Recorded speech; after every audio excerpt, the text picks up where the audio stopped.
Jaya Jaya Shri Chaitanya Jaya Nityananda Jaya Jaya Shri Chaitanya Jaya Nityananda Jaya Dvaita Chandra Jaya Gura Bhakta Vrinda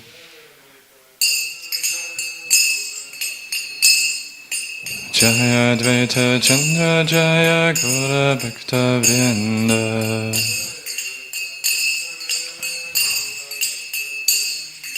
Jaya Jaya Shri Chaitanya Jaya Nityananda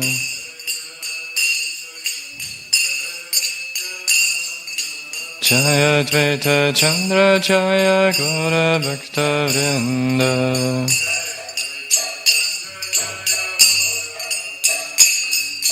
Jaya Jaya Shri Chaitanya Jaya Nityananda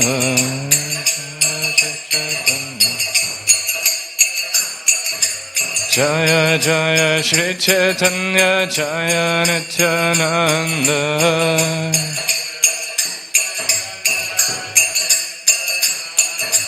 Jaya Dvaita Chandra Jaya Gura Bhakta Vrinda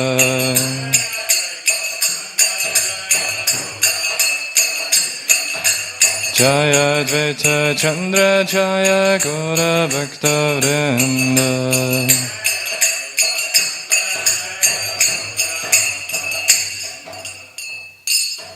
Jam Vishnu Pad Param Sivraj Kachara Shrotar Shatas Divine Grace Abhacharinda Bhaktivedanta Swami Srila Prabhupada Ki Jai Shri Caitanya Caritamrta Ki Jai Anantakoti Vaishnava Ki Jai Nitya Gaura Premanande Hari Hari Bol.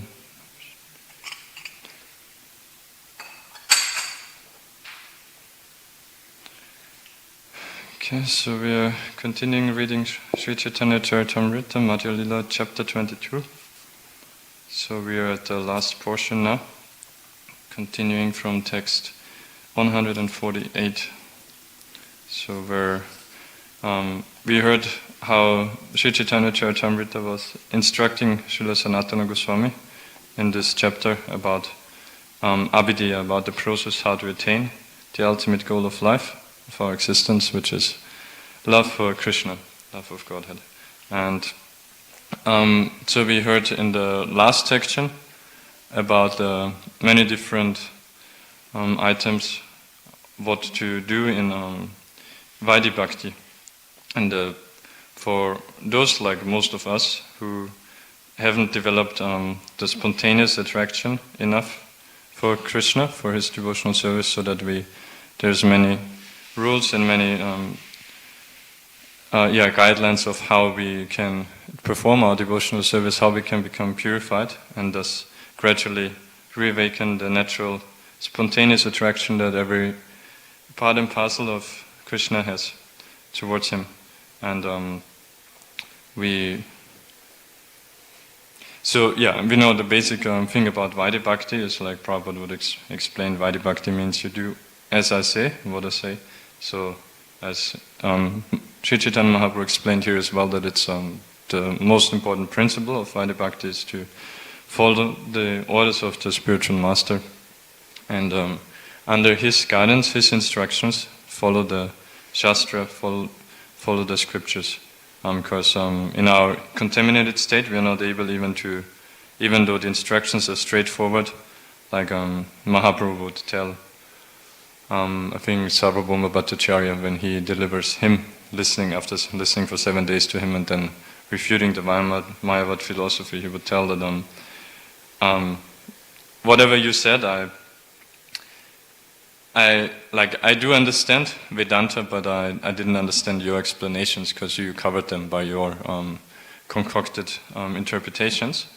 Because actually, Mahaprabhu explained that the scriptures are themselves, because they are directly given by the Supreme Lord, they are themselves self-effulgent.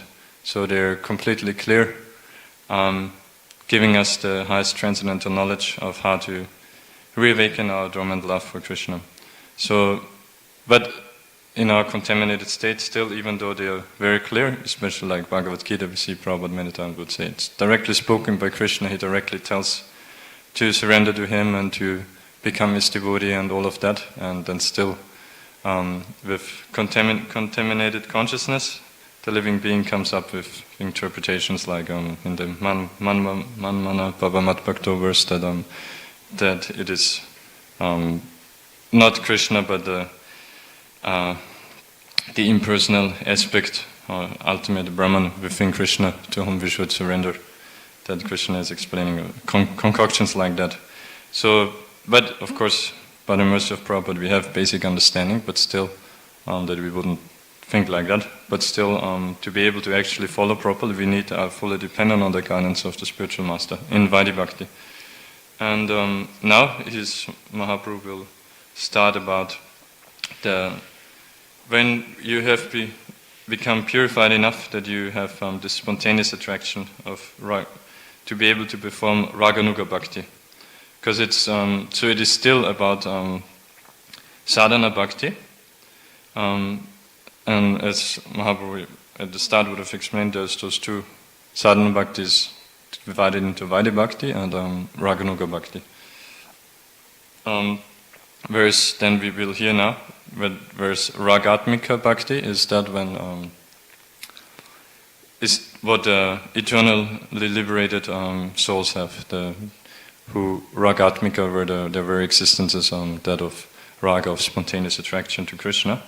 Whereas those who have become purified through Vaidhi Bhakti, then they reach this stage of Raganuga Bhakti, and Nuga means we know to follow. So those who are then able to follow in the footsteps of the Ragatmika Bhaktas, of the eternally perfect souls, such as the gopis and all the inhabitants of Vrindavan and so forth.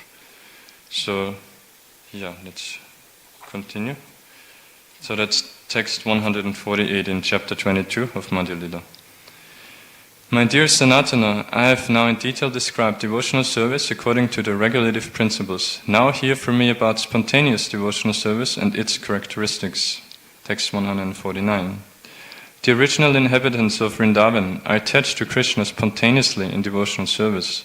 Nothing can compare to such spontaneous devotional service, which is called Ragatmika Bhakti.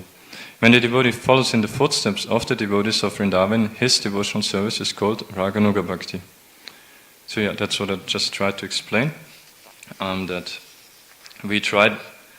eventually we try to simply follow in the footsteps of the inhabitants of Vrindavan. Because for us, we know Mahaprabhu, he specifically descended to give us this kind of devotional service, not merely to deliver the suffering souls in this Kali Yuga, who are so degraded, but he wants us to give the highest perfection. Even in the spiritual world, there's gradations. That there's eternally perfect souls in the different Vaikuntha planets, and worshipping the different forms of Narayana, of Lord Vishnu, but in great opulence, in Aishvarya. So in the mood of understanding him to be the Supreme Lord and understanding us as being his tiny, insignificant servant. But then, above that, we know then there's Ayodhya, where there's a bit less opulence, more sweetness prominent, and then Dwarka and Mathura, and eventually Golok Vrindavan, where there's the only sweetness prominent, where the Aishvarya of Krishna gets completely covered, so to say. Only once in some special pastimes Krishna will show it, but by the influence of Yoga Maya we know that even then the devotees, they come up with their transcendental concoctions of that that Krishna is not the Supreme Lord, that it's something else. That like even though we know that at Krishna's birth name-giving ceremony, when Vasudeva had sent Garga Muni to Gokul to perform the name-giving ceremony for Krishna and Balaram, then we know Nanda Maharaj, he was actually a bit concerned, thinking, or even I think Garga Muni he was concerned. He told him that because I am the priest of the Yadus, so if Kamsa gets to know, then he might immediately understand, oh, Krishna might be there, then he would create even more disturbance. Or try to create, we know it's actually all Krishna's pastimes, he enjoys killing the demons and all, so forth. But so then, we know he did it, had the solution, they did it not publicly, but in the cowshed. But even cowshed, you know, like when my Guru Maharaj mentioning once, when we, with our thinking, what we generally now think of as cowsheds now is like very kind of dilapidated, very no opulence at all, just some wooden or some concrete building, somehow to keep the cows, but actually, you know, the cows, they're so dear to Krishna, so even the cowsheds of Nanda Maharaj, they are like palaces actually. They're like extremely beautiful and opulent. But anyway, still, they did it in a cowshed to keep it hidden, and so, but still to get because again, the mood of Nanda Maharaj, Mother Yashoda, and the inhabitants of Vrindavan is that seeing Krishna as their dependent, especially for them in their Vatsalya Prem. So that they think, well, we have to take advantage of this opportunity of having a great soul here, Garga Muni, great Brahmana who can bestow his blessings upon Krishna and who can perform according to the Vedic system. One of the samskaras is this name-giving ceremony, so they did it in that mood, and so even despite, and so that's the point I want to come to. So that Garga Muni, he predicted there actually the greatness of Krishna. He told them he's actually non-different from Narayan, the Supreme Lord. But how did, by the influence of Yoga Maya in their ecstatic love, how did the Rajavasis see that? Then, because in later pastimes, again and again, that would somehow come up if there was some extraordinary happenings that Krishna killed a demon. Then they would think, Garga Muni said something, but they wouldn't say that the Garga Muni said that he's the Supreme Lord, but rather they would think, oh, he said something about Narayan, so somehow or other we are fortunate that Krishna apparently has special blessings of Lord Narayan, that he always gets full protection of him and empowerment, or Lord Narayan takes special care of him. So that's there. Again, of course, that's in complete contrast to what we told about in Vaidhi Bhakti. We depend on the instructions of spiritual master because of our contamination, that we would come up with concoctions. But there you see transcendental concoctions, or like interpretations of the influence of Yoga Maya, which are out of ecstatic love and which in that way are all perfect. That's why, like Guru Maharaj would say that in Vrindavan, just as in any village, there is always some village talk, some rumors going around, being spoken about different people, different happenings. And in Vrindavan, it's always full of rumors.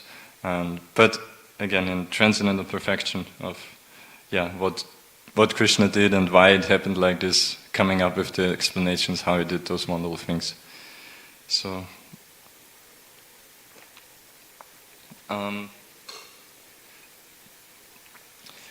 So that's the Ragatmik Bhaktas in Vrindavan, and we, for us it might look very far away, like we are struggling to somehow or other properly follow Vaidhi Bhakti. Like we heard, like one of the verses recently quoted there was the famous verse, which is said to be and all the other instructions have to be in line with that, are the servants of this verse. It's one of the Puranas, right? The Smartavya Satatam Vishnu Vismratavya Nachatashit Sarve Viti Nishedasya Etayareva Kinkaraha. That it's all that we at all times we have to remember the Supreme Lord Vishnu, Krishna, and never forget him. And any other injunctions, any other rules are simply to be considered as servants of this one most important rule. So everything else is simply to help us remember Krishna. So even something like that, when we hear in Vaidhi Bhakti, it sounds very difficult. Like to always remember Krishna, like for us, it's very far away. Like Prabhupada says, when devotees said, that sometimes it's what to do when sometimes we might fall into Maya. So no, basically we are in Maya once, sometimes we remember Krishna. So that's where we are, so we have a long way to go. But then still we should not go like Guru Maharaj, His Holiness Dimrita Maharaj would many times say that we should not make the mistakes that devotees sometimes think, well, I'm struggling so much trying to do whatever little Vaidhi Bhakti I can, so what's the point even of reading something like Sri Caitanya Caritamrta? Like many devotees, we don't even get time to read Bhagavatam. So what to speak of Caitanya Caritamrta, where we hear about those most exalted exchanges, like here now then the instructions of Raganuga Bhakti and those most elevated instructions. So what's even the point of that? But so we should not think like that, but rather, even though we, on the one hand, we are humble, we try to be humbled, we understand that, yes, it's a long way for us to go, we're very impure still. We have to very strictly try to follow as best as we can the rules of Vaidhi Bhakti, but then ultimately that's our constitutional position. That's natural for us to be like that, what we hear about here in ecstatic love for Krishna, where we don't even, like, again, because this injunction of that you always have to remember the Lord, never forget Him, that's Vaidhi Bhakti, even though it's a very high platform, but it's still Vaidhi Bhakti, because a Raganuga Bhakti or Ragatmika Bhakta they never would have to consider that, because for them it's like we see the gopis, for example, when they try to, they very, very hard, they endeavor to try to forget Krishna. Even some of them sit down in yogic pose, trying to meditate on something else than Krishna, but obviously they are completely unable to do so, and they discuss, we really, like when after Krishna apparently left Vrindavan, that they were discussing, yes, he is not thinking about us, so why should we think about him? Why should we talk about him? Let's not think about Krishna. Let's forget Krishna. We should not think about him. And like that they go on and go on. So they can't forget Krishna. So that's the natural state of the pure soul. But for us it's elevated platform to think of, or to always having to remember the Lord. So, but then, still, even though we understand our position, that there's a long way to go, but then on the one hand we can understand, if we look back a few years where we didn't even come to Krishna consciousness, like how different that was from what we are at now. So in that way we can always feel encouragement also, in case we would feel dejected if it's too much to endeavor for.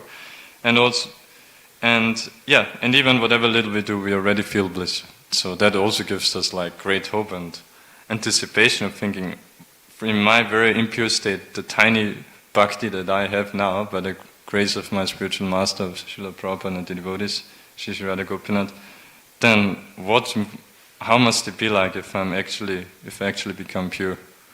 So, and that's why, it's very important also to hear about those most elevated topics. I mean, not like in a way like the Gopi Power Club did, not to exclusively think about like those pastimes, but as Mahaprabhu himself instructed here, we should have the theoretical knowledge, and we should know what the ultimate goal is and how to attain it, and we should feel great inspiration if we hear, so that's how I'm actually eventually supposed to be. I might not be able to do it, practice it like that now. Now I have to follow Vaidhi Bhakti. And then we know by the grace of Mahaprabhu, he converts it into Raganuga Bhakti, and the Lord bestows upon us then the spontaneous love when we become purified and humbly follow. So, let's continue in text 150. When one becomes attached to the Supreme Personality of Godhead, his natural inclination to love is fully absorbed in thoughts of the Lord. That is called transcendental attachment, and devotional service according to that attachment is called ragatmika, or spontaneous devotional service. So that's a quotation from Bhakti Rasamrita Sindhu 1.2.272. So again, what we just discussed, in our in Ragatmika, in the perfected state, it's completely natural to be fully absorbed in thoughts of the Lord in ecstatic love and transcendental attachment. So Ragatmika, again, that specifically means this full attachment, spontaneous attachment. And text 151. The primary characteristic of spontaneous love is deep attachment for the Supreme Personality of Godhead. Absorption in Him is a marginal characteristic. So now Mahaprabhu is explaining about the Ragatmika Bhakti, what the Raganuga Bhaktis then follow in the footsteps. So Ragatmika, the primary characteristic, Mahaprabhu is explaining, is this deep attachment for the Supreme Personality of Godhead. So, and that because everything else follows from that. From then, so it's completely natural, spontaneous to only have the only consideration and all the only feelings for the pleasure of Shri Shri Radha Gopinath. And so absorption in Him is a marginal characteristic, he's explaining. Then because you're so attached, then naturally you're simply absorbed in thinking, feeling, willing for the Lord. So text 152. Thus, devotional service which consists of raga, deep attachment, is called ragatmika, spontaneous loving service. If a devotee covets such a position, he is considered to be most fortunate. So, obviously that is also actually, so that's now, we are reading now the last section of chapter 22, the process of devotional service of Avideya.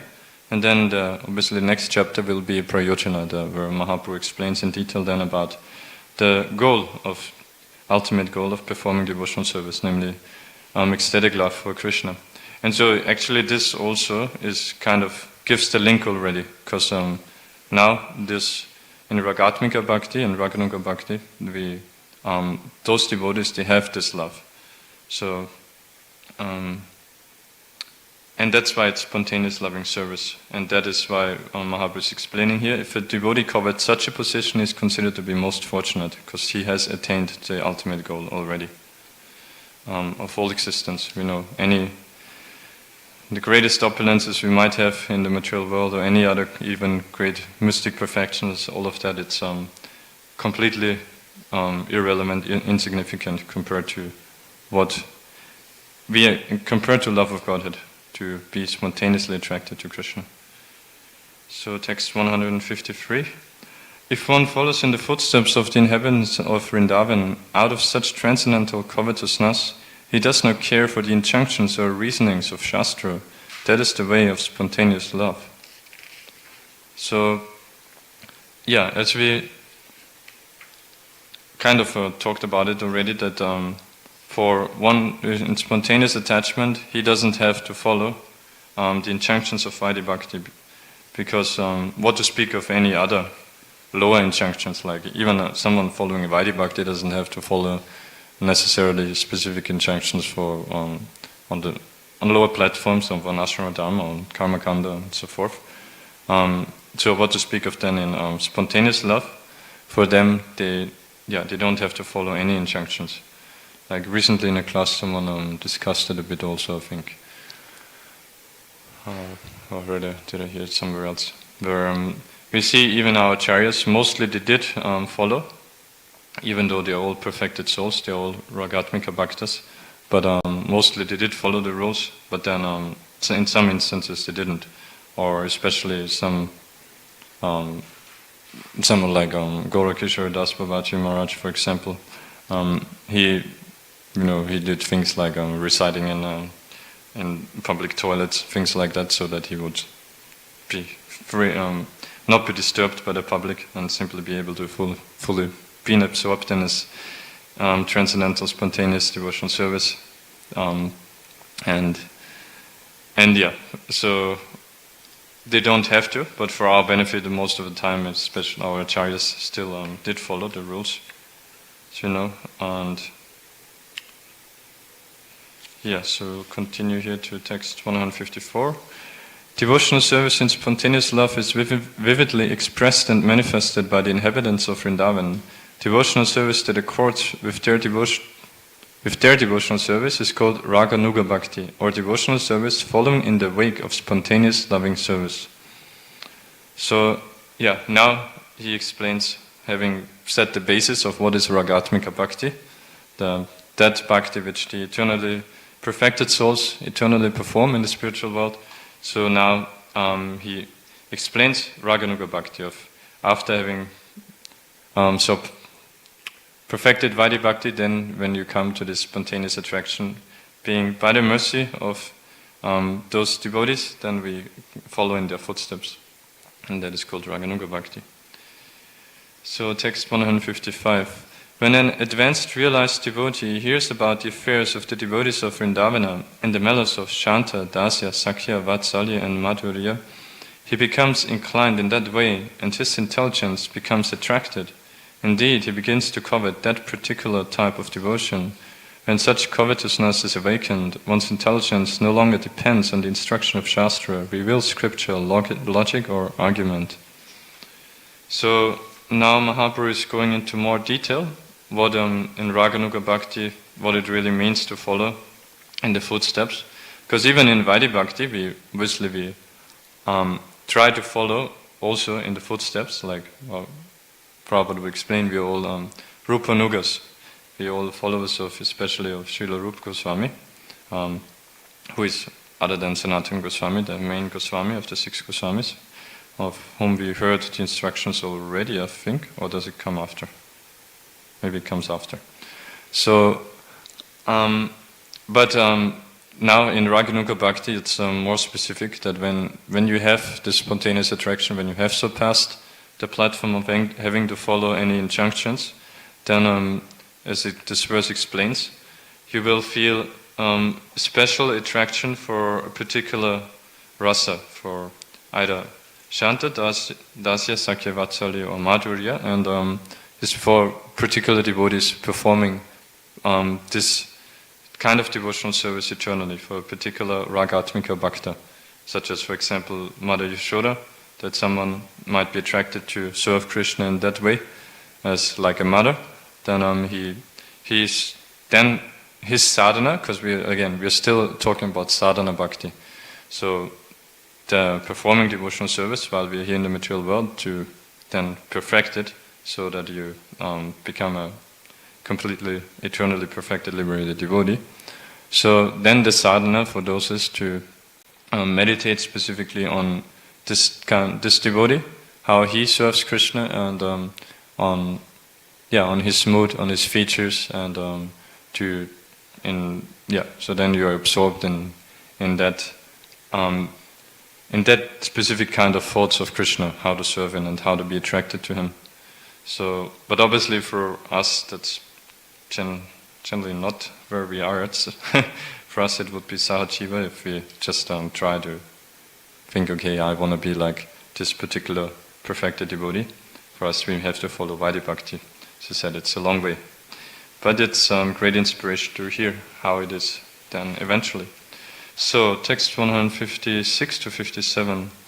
There are 2 processes by which one may execute this Raganuga Bhakti, external and internal. When self-realized, the advanced devotee externally remains like a neophyte and executes all the Shastric injunctions, especially hearing and chanting. However, within his mind, in his original purified, self-realized position, he serves Krishna in Vrindavan in his particular way. He serves Krishna 24 hours, all day and night.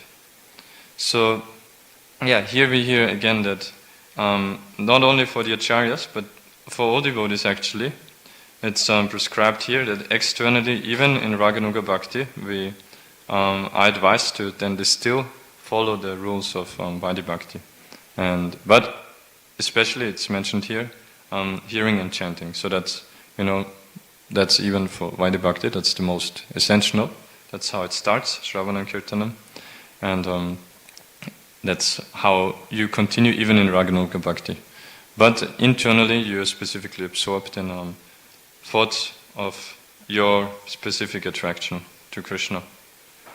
And we see actually a beautiful example also in Caitanya Caritamrta of Raghunath Das Goswami, how he was always very much attracted already, being eternal liberated soul, of course, actually. So spontaneously attracted to the lotus feet of Sri Chaitanya Mahaprabhu, and he was born in a very aristocratic family, where I think the name of his father was Hiranya Machunamada, this Govardhan Machunamada. So there was those two brothers who were very rich, and who were very pious, but they were not pure devotees, at least externally.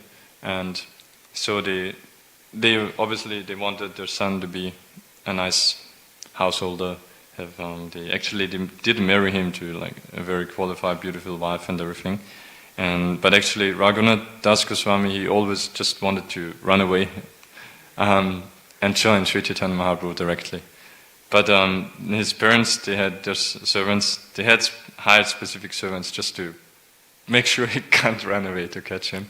So it would go like that. They would, somehow he's crazy a bit now, but they were hoping he'll come to his senses eventually, and so just somehow got to keep him.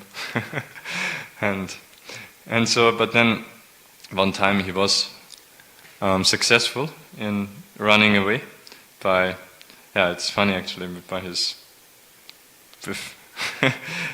his spiritual master there, Yadunandanacharya, I think was his name, who had instructed him, I think, to ask one brahmana, one puchari who had given up his service, to go to him and please ask him to resume his service because he couldn't find anyone else. And then he actually said, yes, I will do, but then instead he ran away. So, of course, again, not something to imitate for us. If we get instructions like that, then we run away. But those eternally liberated souls, they can have pastimes like that. But so then when he came to Mahaprabhu, actually, Mahaprabhu did not say, okay, yes, finally you made it, stay here forever. No, he told him to not do this, what's it called, Makata Vairagya, the monkey renunciation. Don't, even though he was perfected soul, but to instruct us, Mahaprabhu said like that no, you don't just be so desperate to renounce everything. It will, by Krishna's grace, if you are sincere, it will come naturally. The arrangement will be made. But for now, just go back to your family, externally very nicely perform your duties as a householder, serve your parents, but internally always meditate on the Lord. And he gives the example of just like I think he gives the example actually of a wife who has a relationship with a paramour, so that who externally still very nicely serves the husband very faithfully, because it is extra faithfully to make sure that that wouldn't be suspicious, but internally she's absorbed in thinking, how she will enjoy with the paramour. So materially, obviously, that's condemned, but here is the analogy for spiritually. That's how this Raganuga Bhakti is performed. And externally, you still follow the injunctions. So in the case of Raghunath Das Goswami here, to be grihasta there and do his duties according to that with the family. But internally, he was spontaneously attracted to Krishna, so always meditating on that. And Mahaprabhu told him, that's how you should do. And that's how your parents will be pacified. And then naturally, when they saw him like that, they were very pleased. And then they slowly reduced their anxiety of making sure that he would not run away, of hiring so many people to guard him. And then that's how then eventually then he got the chance. So actually that's then the time when with Yadunandanacharya, when he then leaves eventually like that. Previously he had run away differently. So you see a nice example of Raghunath Das Goswami, of how externally they follow the rules, and internally they are spontaneously attracted to Krishna. So text 158. The advanced devotee who is inclined to spontaneous loving service should follow the activities of a particular associate of Krishna in Vrindavan. He should execute service externally as a regulative devotee, as well as internally from his self-realized position Thus he should perform devotional service both externally and internally. Sorry, I think I just read that. At least we discussed that. So, text 159. Actually, the inhabitants of Vrindavan are very dear to Krishna. If one wants to engage in spontaneous loving service, he must follow the inhabitants of Vrindavan and constantly engage in devotional service within his mind. So Mahaprabhu here, he makes the point of, if you want the highest perfection, then yes, you have to follow the inhabitants of Vrindavan, because they are very dear to Krishna. They're the most dear to Krishna. Even, Samaham Sarvabhuteshu Namit Veshu Astina Priyaha. Krishna says in Bhagavad Gita 34 or something, 20, that he's equal to everyone. He doesn't hate anyone, nor does he favor anyone. So otherwise that's one of the faults that we conditioned souls have. For our selfish reasons, we favor someone who is more helping us in our sense gratification, and then someone else we neglect or avoid, who is disturbing our sense gratification. But obviously Krishna doesn't have such contamination, but all are his parts and parcels, even those who by the material association temporarily have demonic mentality and a great envy of Krishna and do great violence and all of that, but still, because everyone is his part and parcel eternally, his servant, so ultimately that's why Krishna, he loves everyone equally, and he doesn't neglect anyone, even the demons. But then still there is, as we said, it's kind of a paradox, but still there is a gradation even in the spiritual world that in those devotees in Vaikuntha, they have spontaneous love for the Lord also, but then there's gradations of the intensity of their love, and that goes all the way then into Vrindavan, and even there we know with the different rasas, the intensity grows in Madhurya Ras. That's the most intense love that can be in all existence. So, and thus if you follow those devotees, serving them, following in their footsteps, then then you can also, by their mercy, also attain this eternal position. And obviously, our acharyas, they all are such devotees. Many times even on the one hand we know, but then we might kind of forget that when we look at Srila Prabhupada, that he is one of such devotees, obviously. So there is no need of then thinking, I have to go to Vrindavan or to look myself for some great devotee and try to myself somehow follow in his footsteps. But following Srila Prabhupada, sincerely we will get this highest perfection. So, text 160. The devotee should always think of Krishna with him himself, and one should choose a very dear devotee who is a servitor of Krishna in Vrindavan. One should constantly engage in topics about that servitor and his loving relationship to Krishna, and one should live in Vrindavan. However, if one is physically unable to go to Vrindavan, he should mentally live there. So, Mahaprabhu is continuing the description here of that. In this Raganuga Bhakti, internally, even externally, yes, you do Shravanam Kirtan, especially, and all the other rules, but then especially your Shravanam will be about this one particular servitor of Krishna, whom you are spontaneously attracted to follow in his footsteps, and how he is particularly loving Krishna. So, text 161. Krishna has many types of devotees. Some are servants, some are friends, some are parents, and some are conjugal lovers. Those who are situated in one of these attitudes of spontaneous love, according to their choice, are considered to be in the path of spontaneous loving service. So, we know, as Mahaprabhu mentioned before, those different rasas, but they are all obviously spontaneous love, just different kinds of love and intensity. So now Mahaprabhu is quoting Lord Kapila Dev's instruction to Mother Devahuti, 3:25-38 from Bhagavatam. So that's text 162 here in Madhya Lila. My dear Mother Devahuti, O emblem of peace, my weapon, the disc of time, never vanquishes those for whom I am very dear, for whom I am the Supersoul, the Son, friend, spiritual master, well-wisher, worshipable deity and desired goal. Since the devotees are always attached to me, they are never vanquished by the agents of time.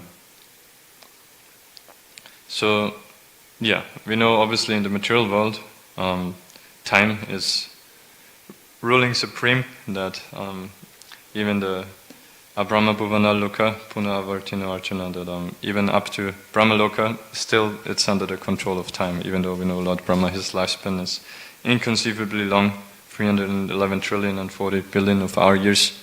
But still, it is under the control of time. Eventually, everyone has to give up his body in this material world. And everyone acting on the material platform, everyone gets delivered his karma by time. We get the reactions for what we did of our actions. But obviously, those who are in Raganuga Bhakti, Ragatmika Bhakti, they are beyond that, they are freed from time. And for them, yeah, Lord Kapila is saying that he's the super soul friend, spiritual master, well-wisher, worshipable deity and desired goal. So are always attached to me, they are never vanquished by the agents of time because of their spontaneous attachment to him. For them, there's no other consideration, there's no other shelter, as this expresses here, that they don't need other friends, they don't need other other persons to depend on, because they are fully surrendered to Krishna. So text 163. Let me offer my respectful obeisances again and again to those who always eagerly meditate upon the Supreme Personality of Godhead as a husband, son, friend, brother, father, or intimate friend. So, yeah, that again expresses these different rasas and how such a devotee worships those great perfected souls.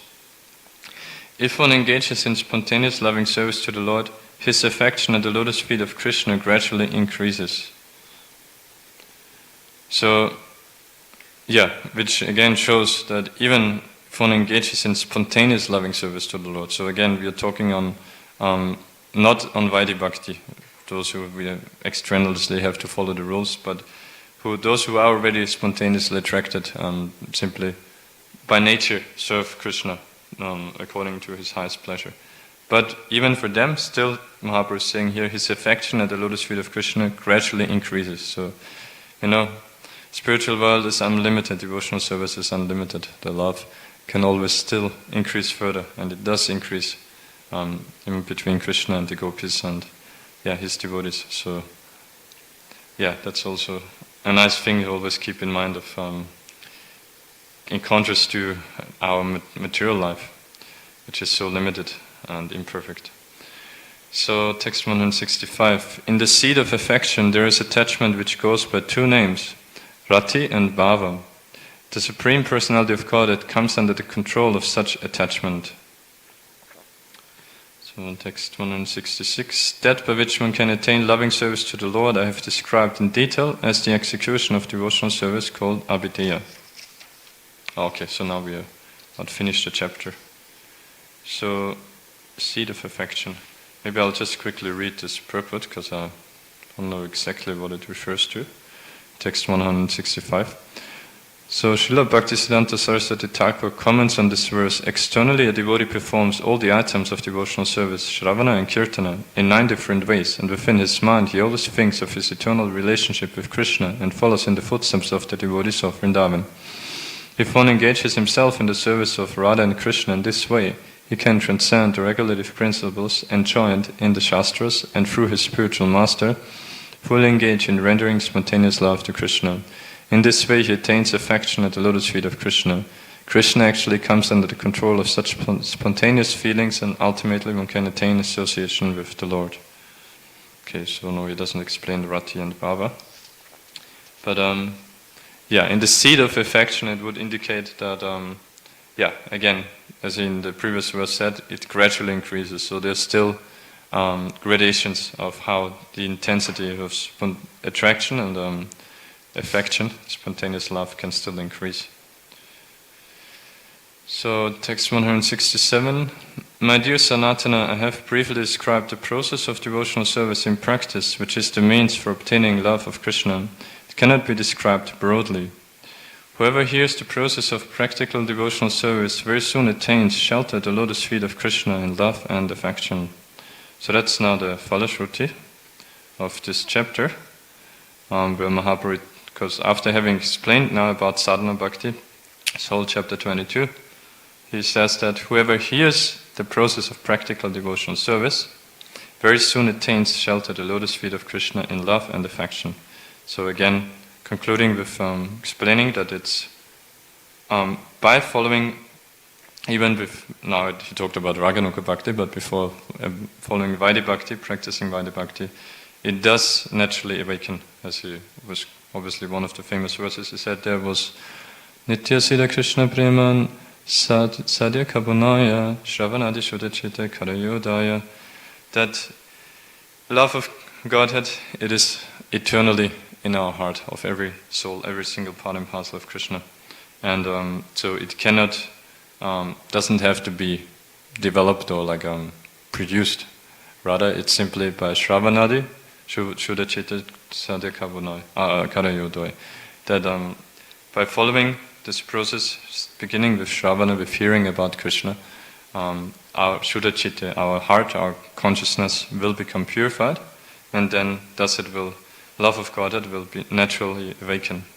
So that's the essence of this chapter, and that's the benediction that Mahaprabhu also expresses here at the end, that even no matter how much we might struggle in trying to perform our whatever little devotional service we can, but we can always keep in mind that if you somehow are able to stick to it, if you are sincere, and even if you slip sometimes, if we want to come back and pray to the Lord to help us and approach other devotees humbly, serve devotees, then we don't have to, our only concern is to sincerely try.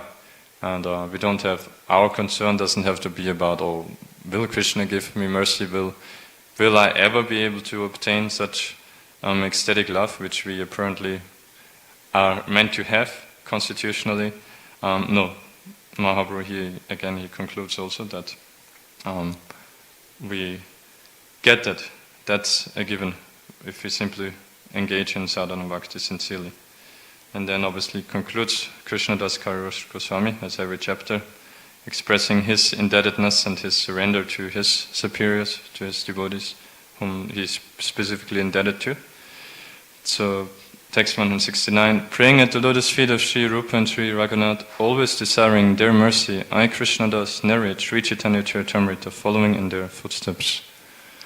Okay, so we have a little time left, because we started at 40, so I'll start now the next chapter, which is on prayojana, on love of Godhead, the ultimate goal of devotional service. So text 1 here in chapter 23. The most munificent Supreme Personality of Godhead, known as Goda Krishna, distributed to everyone, even the lowest of men, his own confidential treasure in the form of the nectar of love of himself and the holy name. This was never given to the people at any time before, and therefore offer my respectful obeisances unto him.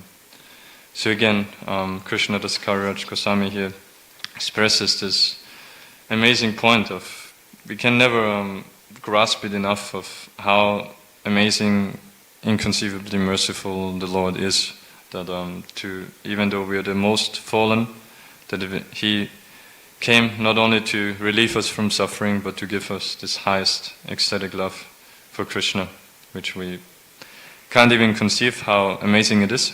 So, but even remembering the basic fact that it is amazing, then automatically we feel grateful and humble, which we very much need to be. So, text 2. All glories to Sri Chaitanya Mahaprabhu, all glories to Lord Nityananda, all glories to Advaita Acharya, and all glories to all the devotees of Lord Chaitanya Mahaprabhu. Text 3. Sri Chaitanya Mahaprabhu continued, now hear, O Sanatana, about the result of devotional service, which is love of Godhead, life's ultimate goal. If one hears this description, he will be enlightened in the transcendental mellows of devotional service. So again, yes, Mahaprabhu says here, and he knows that people who will read these books, many of them won't be perfected souls, most of them, like us. But he encourages us here that, yes, still keep on hearing, even though it's way beyond of what we are at now. If we keep hearing, then he's saying we will be enlightened in the transcendental mellows of devotional service. So, because even simply hearing is so purifying. So, Shravanam is the start. So, text 4. When affection for Krishna becomes deeper, one attains love of Godhead in devotional service. Such a position is called Sthayi Bhava, permanent enjoyment of the mellows of devotional service to Krishna. So, yeah, it's also, again, for us neophytes who might have still our doubts or wrong preconditions or whatever we bring in, even hearing those high topics that we might still have doubt, okay, will I really be happy if I give up all my material endeavors and stop my sense gratification? But yes, Mahaprabhu is saying here in this perfected state of love of Godhead, that's called Sthayi Bhav, permanent enjoyment of the mellows of devotional service. So there's no question of will you be blissful, will you be happy? It's like completely beyond what we know as happiness. It's ecstasies that we can't conceive of now, but we can get some idea of hearing about it, and that way seeing it in those great devotees who have experienced it. Like Sri Caitanya Caritamrta is so amazing on that actually. It shows, even as a neophyte, you get to see so vividly of how this highest ecstatic love is exhibited. And it's very inspiring and purifying and encouraging.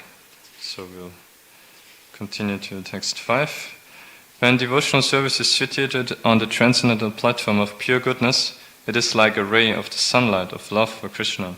At such a time, devotional service causes the heart to be softened by various tastes, and it is called bhava, emotion.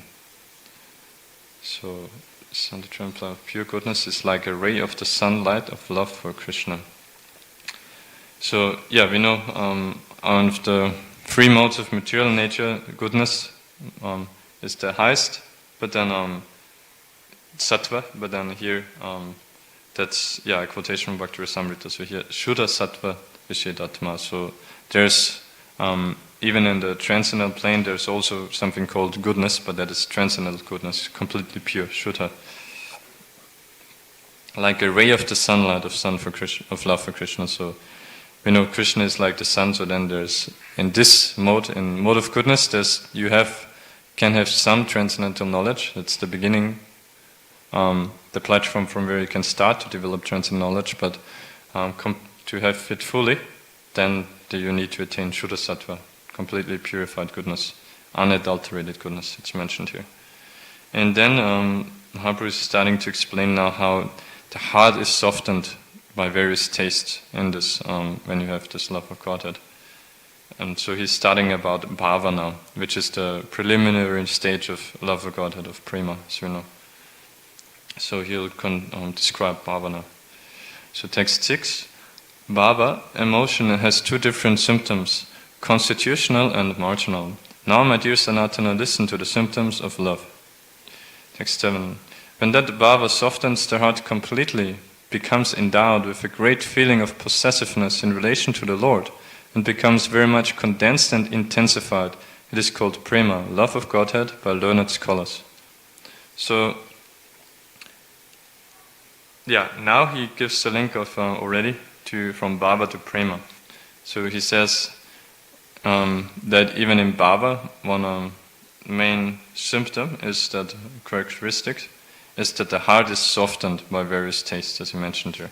So, in other words, the heart, because it's completely purified, there's no resistance whatsoever for having any personal considerations, but it flows freely simply to think, act, will for the pleasure of Krishna. And we know devotional service is dynamic, especially on that level then, that there's continuous exchanges with the Lord, and different mellows mellows meaning not, of course you have one particular rasa that you're constitutionally in, but then within that there's so many different mellows, tastes that of how you feel, how you express your love for Krishna.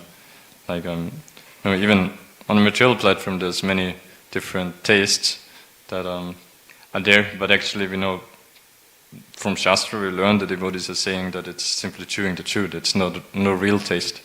So then how can we can imagine like what kind of variety and kind of taste there must be in the spiritual world, in spontaneous love for Krishna. So yeah, and the heart is softened and simply follows that in bhava, and then but it's Mahaprabhu explains here, so that's another quotation from Bhakti Rasamrita Sindha 141, that when that I'll read again, it's actually quite a verse which says quite a lot. So when that bhava softens the heart completely, becomes endowed with a great feeling of possessiveness in relation to the Lord. So one thing is, and because he gives the explanation then how to the contrast to prema, to the real love of Godhead. So one main symptom is feeling of possessiveness in relation to the Lord, where we know in as we said before in Isvaresvara Prabhu, like in Vaikuntha Loka, example, there the mood is knowing the Lord to be the Supreme Master and ourselves to be His small servants. But then in here we are talking especially about Vrindavan, the love there. So the Rajavasis, for them, by the influence of Yoga Maya, it's their spontaneous love then is a bit different. Rather, they like especially we know especially the three higher rasas, that there's in Sakya Ras there's feeling Krishna to be equal to you, and in one sense also to some dependent on you to some extent, like the cowherd boys, that they would be able to tell Krishna just as in, well, if you leave us playing with us here, then we won't allow you to play with us anymore. And to know that Krishna is very much attached to transcendentally to play with them, and so Krishna gets fearful of that, and again goes back to them. And then we know Mother Yashoda, Mother Rohinidi again, especially that time, then Mother Yashoda gets him eventually, and then he's worried, oh, will the friends allow me to play with them again? So that's even on Sakya Ras, and then obviously in Vatsalya Ras, it's much more apparent that dependence of the devotees think Krishna dependent on them, and so from that comes this especially then this possessiveness of that not rather than thinking he is the Lord and I belong to him. So that's the basic feeling there when you think consider Krishna to be the Supreme Lord, but then in those higher rasas you think him as your friend, your child or your lover, then you not only think that I'm Krishna's, but he is mine also. That then this feeling is there that he cannot be happy without being with me, without my devotional service. But obviously not from an egoistic viewpoint, how we would have it, materially contaminated, but in a pure state of spontaneous love there, where Krishna enjoys that actually this pure attachment and feeling of so that's the possessiveness in relation to the Lord. And then so a great feeling of possessiveness in relation to the Lord, so it becomes endowed with that and becomes very much so that's in bhava already there, but when that becomes very much condensed and intensified, it is called prema, love of Godhead by learned scholars. So again, it's there's the gradations of intensity even on those spontaneous levels. And I think we can stop here. So we finish here text 7 of chapter 23 in Madhya Lila. Okay, thank you for your attention. Sri Chaitanya Caritamrta ki jai, Srila Prabhupada ki jai.